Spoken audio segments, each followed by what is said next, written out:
Hello everybody, how's it going? This is course number 3, one of the most important course in this whole roadmap, if it's not the important one. Why? Because in this course we will learn how to build your mindset and separate every problem to the small functions and procedures. You will tell me why you want to tutor us. We can, for example, build or create a program if it's small in the main function directly. For example, if I ask you to create or build a program to print your name, you told me it's small a program, I will just write C out less than, I will create the string, and after that semicolon, and I will display this question for the user on the console screen, and once the user see this question, we'll insert the name or the user name. Please don't do this, because with the long term your code, when you want to modify it and stretch it to add anything in this code, you cannot do it after that, because you write all your code or you create all your program in the main function, and this is not a practical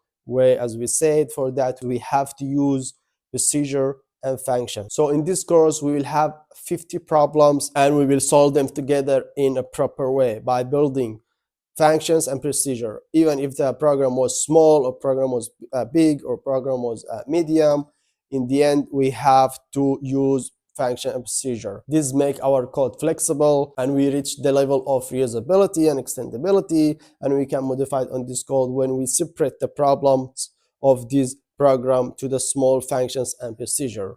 And that's also what we called it algorithms. What is algorithms? Let's go to the slides now to see what is algorithms. Algorithm, generally, before we go to the slides, it's about small correct steps. We apply them when we want to solve any problem. So now let's go to the slides to see what is algorithms. And after that, we'll start to take the first 5 problems of this course, because in this course we will have, as I said in the beginning of this video, 50 problems, and we will solve them together in proper way. And you can stop the video with each problem, trying to solve it by yourself. If you couldn't solve it, come to see our solution. Even if you solve it good, you have to get back to see our solution and apply our solution and follow our solution. Why? Because our solution, it will be always flexible, and you can stretch it and modify anything in the code with the long term. So now let's go to slides to see what is algorithms, and after that we'll take the first 5 problems. So let's go to the slide. All right, what is algorithms? Algorithm is a step-by-step instructions to solve a problem or perform a task. All right. So for example, let us say that you want to do a pepper pot. What you're gonna do? You will bring a pepper and you will try to fold it from the middle, and you fold it again from the middle, and fold it from down, and fold it from up until you make it square. And in the end, you will do some specific moves or steps or instructions to build or create, and the final result, it will be a pepper pot. Like these steps, how to make a pepper pot, we have around like 16 or 10 or 15 steps to create or build a pepper pot. Same in programming. If I ask you to create or build a program to print your name, or some numbers, or see the average of these numbers, or collect data from the user, or display questions and collect after that data from the user, all these programs, it's need algorithms, and the algorithm is step-by-step instructions to solve a problem. For example, also if I want to do a cake, chocolate cake, I will first bring the ingredients, and after that I will see how I'm gonna mix them, and what are the ingredients that I can mix them together, and if I will need the mixer or just the whisk by my hand. And after that I will put it in the oven. I'll take it from the oven, put it in the fridge to be cold a little bit.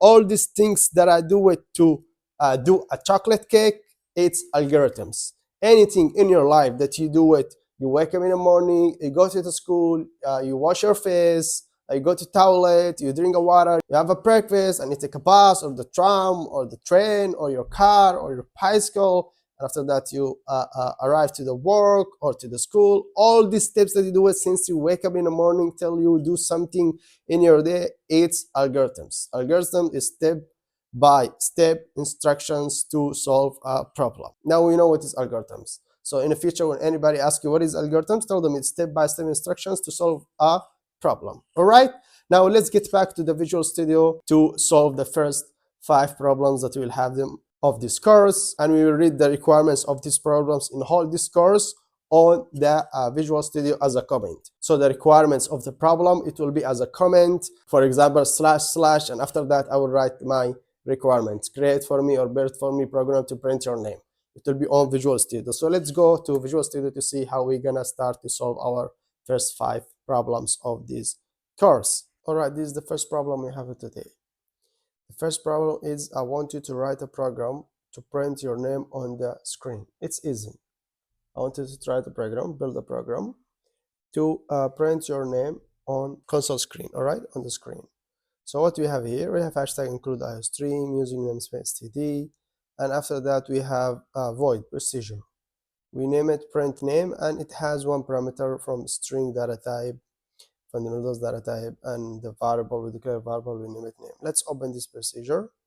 This procedure, it just have one line of code. See out less than your name is, this is normal string, and we take the name that actually will assign to this variable name in the main function here. Let's open the main function. We call the name of the procedure and open bracket because it has parameter, the name of the procedure, and between two double quotation we put the name Sam. Let's do run to check this program together and check it out together. It should print for me your name is Sam because we put in the parameter in the main function Sam. Perfect. Your name is the string inside the procedure, and Sam, because we put it here between the parameters, we assign Sam to the variable name that it's called name. All right, so why we use procedure instead, we just take this line of code inside the procedure and put it in the main function, and it will give us the same result, because the developer after you, when come to read this procedure name, print name, and see parameter, and that it's open and will not assign to it anything, and we just can modify the name according to our use here, Sam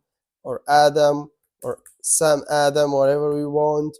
So we will make it easy for the developer after you, and this code is generic now. You just put any name in the parameters and the compiler will print it for you. This is the first problem. All right, so let's take the second problem. The second problem is that I want you to write a program to read a name from the user and then print it on the screen. So same like the first problem, but this time I want you to display question to the user, and after that read the name from the user, any name the user will answer it, for example Sam, Adam, Ham, whatever, and after that print it on the console screen or display it on console screen. So how we gonna build or create this program? First we will do hashtag include a stream, hashtag include string, and after that using namespace state. What we have here, we have one function from string data type and one procedure from the previous problem. We just add one function. All right, let's start from read name function. Let's open it.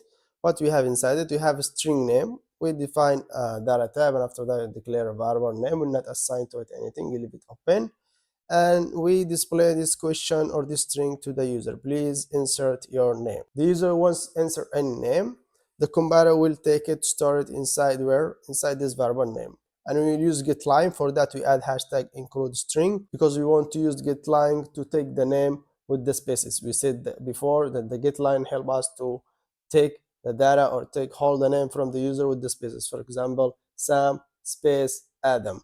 If you not use getLine, the compiler will display for you just Sam and the space and Adam. It will not be displayed because you didn't use getLine. And after that we return name because it's function. We have to do return because function return one value as we said before.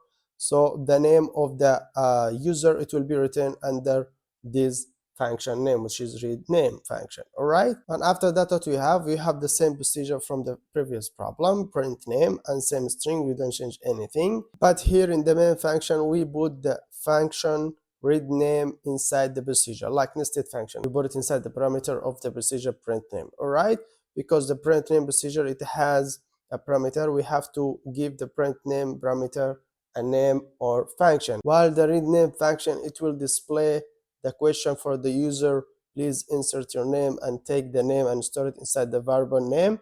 So we will use the read name function inside the parameter of the print name. So the compiler will start from here, from the inner of the bracket. According to calculation priorities, we say always the compiler start from what? From the brackets. All right, so the compiler first will come here, read name function, go inside read name function. Okay, what we have, we should to display this question for the user and collect name and store it inside the name variable. And after that return the name that the user inserted with the read name function. So read name function, it will be full with the name that the user inserted through the console screen. and after that we want to print the name. So we called here in the main function the procedure name.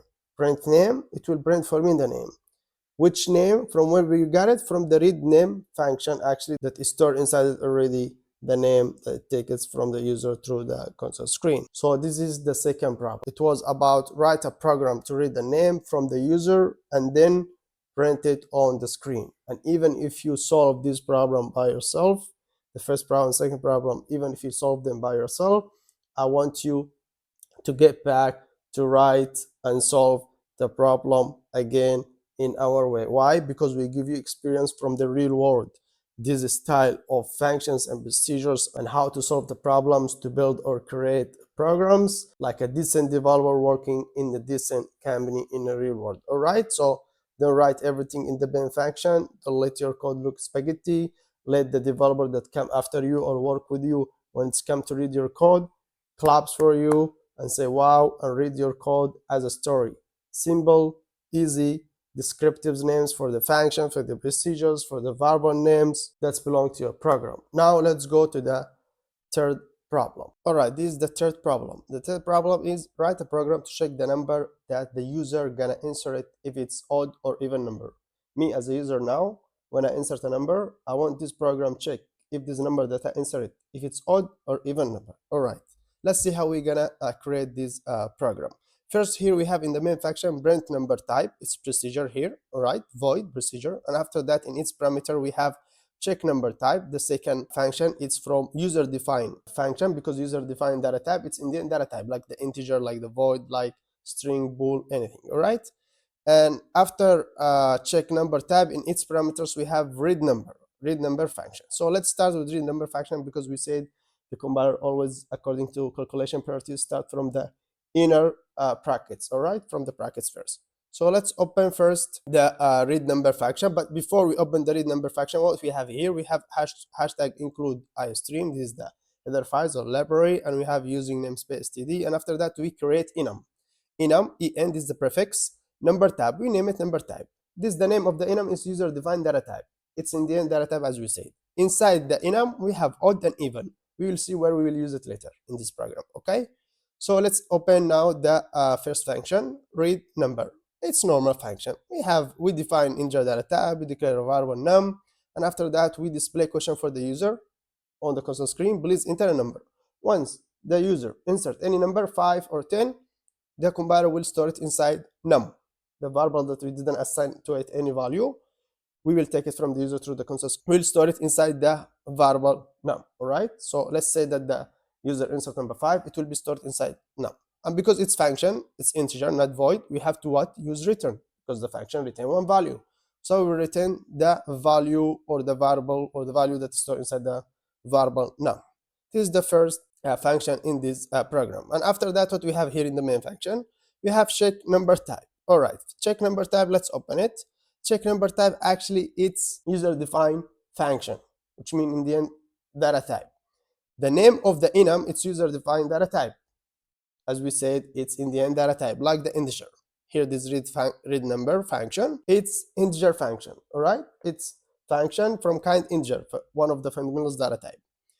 And the user defined data type, it's in the end like the integer, like the void, like the string, like the bool. So it's in the end the name of the enum, it's like data type. All right, so don't say why I use here the name of the enum with the name of the function, because it's in the end data type, like the integer. All right, why you use the integer here? Because you want to return with this final result of this function, you want to return a number. And here I use the name of the enum because I want to return something belong to the enum. For example, odd or even. 1 is represent odd and 2 is represent even. We said the enum, it's make it easy for us. Instead, we didn't know this number represent which things. For example, 1 here represent odd and 2 is represent even, or 1 represent some specific countries, 2 is represent, for example, some specific colors. Instead, we represent the colors or the things that we want to represent it without descriptive names, just with numbers. The enum is make it easy for us, and it's represent the numbers with descriptive names. We already explained it in the previous lessons. You can get back to check it again if you forget what is the enum. So in the second function here, we use the enum name, which is user defined data type. and we name the function check number type. This function, the first function, because it's return number or read number from the user, we name it read number, is descriptive name. And here, because we want to check the number type if it's odd or even, we name the function check number type. I want you to get used about this. Name the function a descriptive names, the variable a descriptive names. Anything you have to name it, you should to name it with descriptive names. And after that, in each parameter, we take the num. We said integer num. Num, this is actually the result that you will get from the user through the console screen when you answer it, and we will get it from this function. The num variable is actually exists here from read number function. All right, so we create a parameter, and after that, inside the check number type, we define integer data type. We declare a variable, we name it result. We not assign to it any value, and we said equal num mod 2. Num, it will be stored inside it what? Let's say the user insert number 5. 5 mod 2, it will give me 1. 1, it will store inside the result. And after that, you use if statement. Result equal 0, which mean 1, because here when we did process num mod 2, which mean 5 mod 2, from when it's come 5? From the user that we take it from the first function when we display question for the user through the console screen. The user insert number 5, we store it inside num, and we use num as a parameter inside the second function of check number type. So we take the num, which is the number that the user inserted, we mod it with 2. Mod is division, but with the left numbers. For example, let's say we have 5 apples and we want to give it to 2 people. So we will give each one 2, and we will left with 1 apple. So the left, this 1 apple that it's left from the 5 apples, we will store it inside the results. All right, the result now inside of number 1, because num mod 2, 5 mod 2, it's give me 1, we store it inside the result. And when we use if statement, we said if 1 equal 0, 1 it's 0, no, 1 it's 1, 0 it's 0, so it's not equal, it's not true, it's false. So if result equal 0, please return even. But because result is not equal 0, result is stored inside it 1, so else return odd, because odd number starts from 1, 3, 5, 7, 9. This is odd numbers. If it was result 0, the compiler will return for me even, because even number starts from 0, 2, 4, 6, 8, 10. This is even numbers. All right, so the second function check number type, just do the process, take the number from the user that you insert through the console screen and mod it with 2, and after that store the result in the result and check if the value that's stored inside the result after you did the process equal 0. If it's correct, return even. If the result equals 0, return even, else return odd, please. So this is the second function in this program to check if the number of the user that inserted through the console screen odd or even. And the third function, what we have it here, print number type. The third function we have it here in the main function, it's procedure, print number type. What we have inside the print number type is procedure, which means it doesn't return any value, just print. We have a 1 parameter inside the print number type. All right, let's open it. All right, number type parameters that belong to print number type, it's coming from what? We use here user defined data type. We use user defined data type. Like here we use integer, it's fundamental data type, right? And here we use interparameters, user defined data type. It's same like the integer that you put it inside the parameter of check number type. So don't panic. Don't say how I use the name of the enum here and I use the name of the enum here next to the name of the function, and also I use again the name of the enum here and interparameter of the print number type, because it's data type. It's like integer, like string, like bool. You can use it, it's normal. All right, so we use the user defined data type here, interparameter of the print and number type procedure, and we declare a variable, because once we use any data type you have to declare a variable. After that, we explained it a million times in the previous lessons. So this number type, it takes its value from where? It takes its value from the check number type. The result that it will return it, this function, it will be stored inside number type. How? Because here in the main function, when we call print number type procedure, inside its parameter we should to put something. Why we should to put something? Because when we create the procedure here above the main function, we create a parameter. So when we come here to call this the name of the procedure, we have to put inside the parameter something. So we put check number type function as a parameter for the print number type procedure. And also check number type function, it has a parameter. So when we call it here in the main function, we should to put inside its parameter something. We put what? We use the read number function, because we should to fill the check number type while we create function with parameter in the main function, we should to fill this parameter later. All right, because here we have procedure print number type and it has parameter, so we fill its parameter with this check number type function. And check number type, when we create it up, it has also parameter here, integer num, so we fill it here inside the main function with something which is read number function. Read number function, when we create it up, it doesn't have any parameter, it's empty. For that, when we call it here and we use it here in the main function, we'll not fill inside its parameter anything between its two parentheses or brackets. It's empty, because when we create up above the main function, we didn't put any parameters in its parameter. All right, so we end up in the end with something we called it nested function. All right, we already take it. So let's get back to print number type procedure. We create procedure, we name it print number type, and after that we use user defined data type, which is the name of the enum, and we declare a variable, we name it number type. You can name it cuckoo, susu, boo boo, whatever you want. I just name it descriptive name number type. All right, and this number type, its value, it's coming from check number type according to the parameter of the main function. When we put it here in the main function, check number type, it will return for me what? Odd or even. It will return for me odd or even according to the number that it's read it from the user by using read number function. All right, it's like a Lego. Read number function, first read, display question to user, and read data from the user and store it inside read number function. Read number function, it's full with the number that the user insert, and take it to the second function, check number type. Check number type, check this number that the user insert to the console screen if it's odd or even. If it's odd, will return odd. If it's even, it will return even. So check number time, it will return full with one choice, odd or even. And check number type, because it's full, for example, like we said odd, if the user insert number 5, the result, it will be odd. Check number type, it will return for us odd. So check number type, it will be full, and we will print it through the procedure that's called print number type. So number type variable, it's actually full from the previous function that is called check number type. And inside the print number type, we use if statement also. We said number type equal even. Please print for me this string, number is even, which means if number type, its value, the number type variable, its value even, print for me this string, tell me it's even, number is even, else number is odd. All right, so let's do run now, check it together. Let's say that we'll insert number 5 as a user. Let's say we'll insert number 5. Please enter a number 5. Number is odd. Why number is odd? Because num mod 2, 5 mod 2, it's give me 1, and 1, it's odd number. It's not even number. But if we did run again, and we insert, for example, number 10, please enter a number. Let's say number 10. The compiler will print for me number, it's even. So that's how we create a program to check if the number of the user that inserted to the cursor screen, if it's odd or even. Now let's go to problem number 4. All right, this is the fourth problem. The fourth problem is that I want you to write a program to ask the user to insert her age and has driving license or not.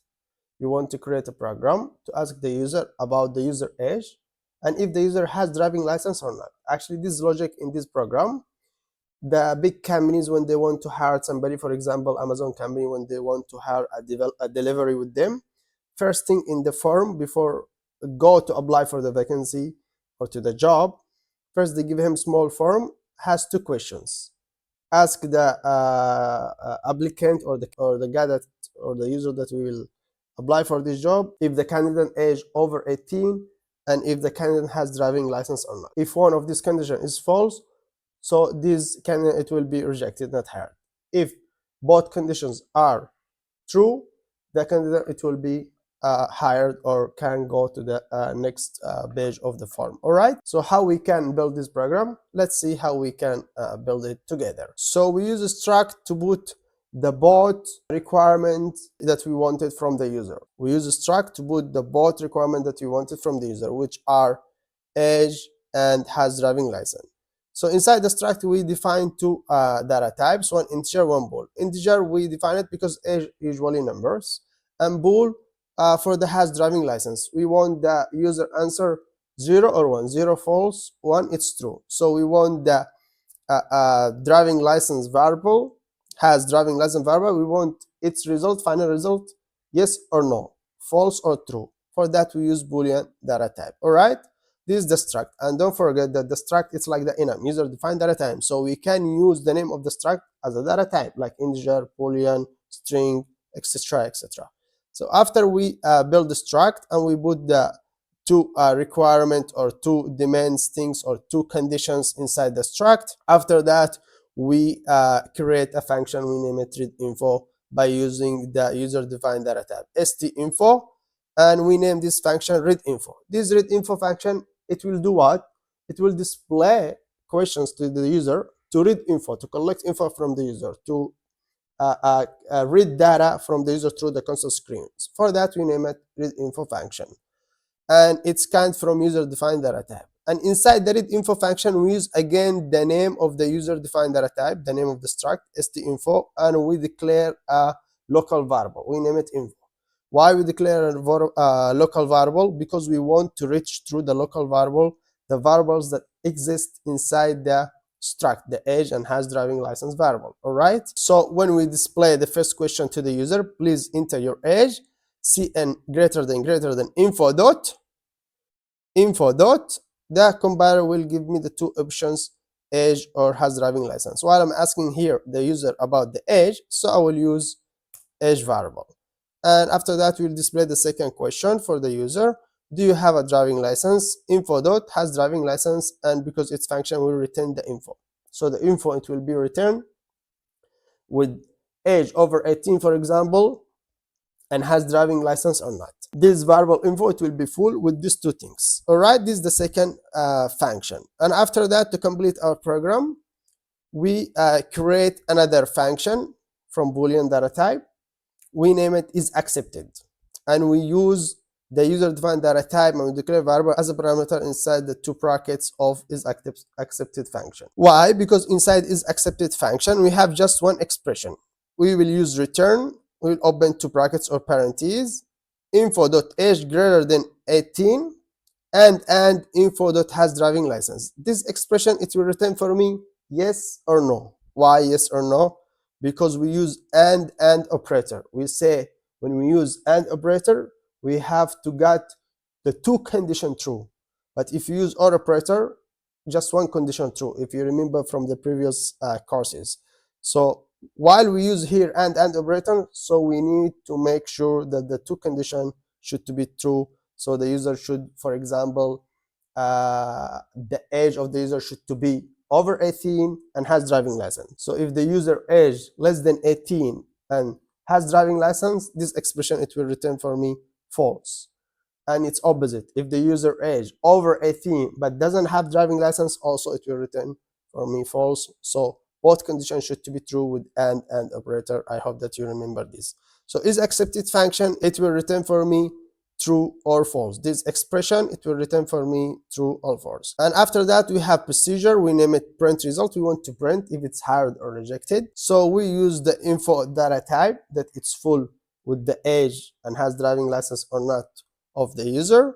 Let's open it, see what inside the print result. We have if statement like usual. All right, if is accepted, if is accepted what? This info here next to is accepted, it's to fill the parameters of isAccepted function, because here when we build or create isAccepted function, we has a parameter. So when we use here isAccepted function, we have to fill its parameter as we explained in previous problems. All right, so while we use here isAccepted function, between its two brackets we should to fill its parameters, because here we has parameter that belong to isAccepted function. So if is accepted true, because is accepted, it will return for me true or false. Why? According to the expression inside the isAccepted function. These expressions we said it will return for me true or false, nothing else, true or false. So if the user age over 18 and has driving license, true. If the user age over 18 but doesn't have driving license, false. And if it's opposite, also false. So both conditions should to be true. So is accepted, if it's true, please print for me this string hired, else print for me rejected, it's not hired. So is accepted, if it's expression true, print for me higher. If it's expression false, print for me rejected. And in the end, here in the main function, we call the print result procedure, and after that you put inside its parameter read info. So the compiler, when we did run, go to the main function, read info first, display questions to the users, collect info from the users, collect data from the users about the age and has driving license or not. If are true, both condition user has them, so the compiler will display for us hard. If one of the condition false or both of them false, the compiler will display for us rejected. Let's do run, check it out together. Perfect. Once we did run, the compiler display for us this question. First question, please enter the age. Let's say 17. It's less than 18. All right. And do you have a driving license? Let's say 1. Yes, true, I have driving license. But in the end, the compiler will print for me rejected. Why? Because one of these conditions are false. Because we use in the expression inside the function that's called is accepted and operator. And operator, both conditions should to be true. Let's do run again to make the compiler display for us higher, not rejected. Please enter your age. I will enter, for example, 22. All right, we need the user age be over 18. So 22, it's good. And let's press enter. Do you have a driving license? Yes. 1, it's true. 0, it's false, as we take in the previous lessons. All right, because 1 and 0 has driving license. This question, it's variable. The answer, it will be stored inside the variable has driving license, that it's belong to the Boolean data type. Boolean data type, the final result of the Boolean data type, it will be written 0 or false, 1 or 0. All right, so do you have a driving license? 1, it's represent true. Now once I press enter, the compiler should display for me hard, because both conditions are true, over 18, and yes, I have driving license too. Look, compiler display for us hard. So that's how we solve the fourth problem. That it was about write a program to ask the user to insert his, her age and has a driving license. Now in this course, in these 50 problems that we'll have them from this course, we will use all the concepts that we take them from the previous course. But in this course, we'll have 50 problems and we'll try to solve them through creating a program to solve these problems. All right, so this was the solution of the fourth problem. Let's go to the fifth problem and the last one of this lesson. Okay, the problem number 5 is to add feature of recommendation. Recommendation is when you have somebody or when you know somebody in the company and he told you, all right, your age is not 18, but and you don't have driving license, but you will get the job. When you know, like, some of your friends or your parents' friends and send you to that specific company, that's we call it recommendation, that somebody will recommend you, you will get the job anyway, even if you not achieve the requirements. And in programming, unfortunately, even if your father was the CEO of the tech company or technology company or software company, you will not be hired, you will not get recommended, because in the programming, we really need a qualified people, especially in the programming software. You can ask anybody. In anything else, you could get a recommendation, but in programming, no. So you have to study well, and you have to spend time and be a good developer for yourself and for your future. So the problem number 5 is just to add a feature for the previous problem number 4. All right, the fourth problem. Sometimes when you work with company, the company told you that the client that need this program need to add some feature or delete some feature. So if you organize your code from the beginning and use a procedure and function, it will be easy to add or delete any feature. But if you write your code as spaghetti and everything in the main function, you will suffer to add or delete any feature. All right, but because we organize our code from the beginning, we use functions, we use procedure for every input, for each input and output, so it's easy to us to add the recommendation feature. We come here in the struct, we add, we define Boolean data type, and after that has recommendation. We just declare another variable, we name it has recommendation. And here in read info, we display third question to the user, to ask the user, do you have a recommendation? And because that has the recommendation of variable, it's belong to the Boolean data type, so the answer, it will be 0 or 1, yes or no, true or false. So this is just what we add, has a recommendation and do you have a recommendation, this question and this variable 10 noun. And in is accepted, we use if statement. For example, we said if has recommendation, if this candidate or the guy that applied to this job has recommendation, return true. directly return true. No need to check the age if it's over 18 and has driving license or not. Directly, if this guy or this person that apply to this job has recommendation, directly display hard on console screen. If it doesn't has recommendation, if this user doesn't has recommendation, check the age and if has driving license or not. All right, so what we add in problem number 5, we add one variable, we define third data type, and we add one variable, declare one variable inside the struct, and inside the read info we just like add one string that the question that displayed for the user through the console screen, and we use its variable from the struct. All right, and in the is accepted we just use if statement, if else statement, which is to put if has recommendation, return true, which means hire them, else check please the age and if the user has driving license or not. And here in the print result will not change anything. In the main function it's all same, it didn't change anything. Let's do run to check it out together. Perfect. Once we did run, the compiler display for us the same question of the previous problem. Please enter your age. Let's say 17. And has driving, do you have a driving license? Let's say 0. No, I don't have. Do you have a recommendation? 1. Once I press enter, the compiler will display higher. Why the compiler display higher? Because I have recommendation. So it doesn't matter if my age not over 18, if I have driving license or not. I have somebody in the company will hire me. So let's do run again to test the code. This is, we call it unit test. When you build or create a program, before you deliver it to the company or to the client that you work with, you have to check your code, test it in many ways. Make the final result once true and make the final result second time false to check your or test your code. We call it unit testing. Before you deliver, you as a developer, before you deliver your code to the company or to the people above you in the company or the client that you work with, even if you were a freelancer, you have to test your code by yourself. So first time we tested, it was the final result hired. Now please enter your age. Let's say 20. It's over 18, so it's good. Do you have a driving license? Let's say yes, I have driving license. Do you have a recommendation? 0. Also it will be hired. Why? Because both condition or both requirements are achieved. So the final result, it will be hired, even if I don't have recommendation, but the both condition was true. So for last time, let's check our code. Perfect. Please enter your age. 20. Do you have a driving license? No. Do you have a recommendation? No. So the final result is rejected because I don't have driving license and I don't have recommendation, but my age is over 18, but this is not going to save me because I didn't achieve the requirements. And by the way, these solutions are not found in any book or on some websites like LeetCode or something like that, because these solutions, it's come from the real world as a developer developed in the company.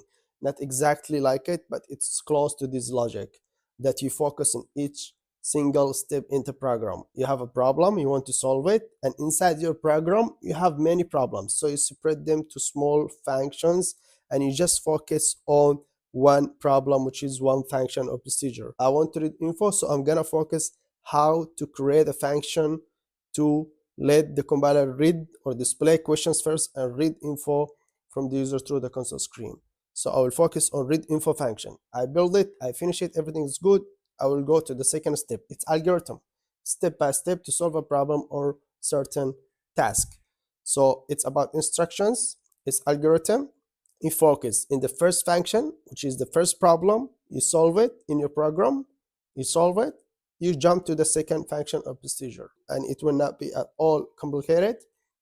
But when you write everything in once and you think about everything in once and you write them all in main function, you will never be programmer and you will never build something decent. And the developer after you, they will return the code million times, because we have something called unit testing. You should test your code by yourself before you deliver it to the company or to the client that you work with. So I want your brain get used about this paradigm or this style of programming. Each input and each output, it will has its specific function or procedure. All right, and that was the lesson of today, guys. See you next lesson. Ciao.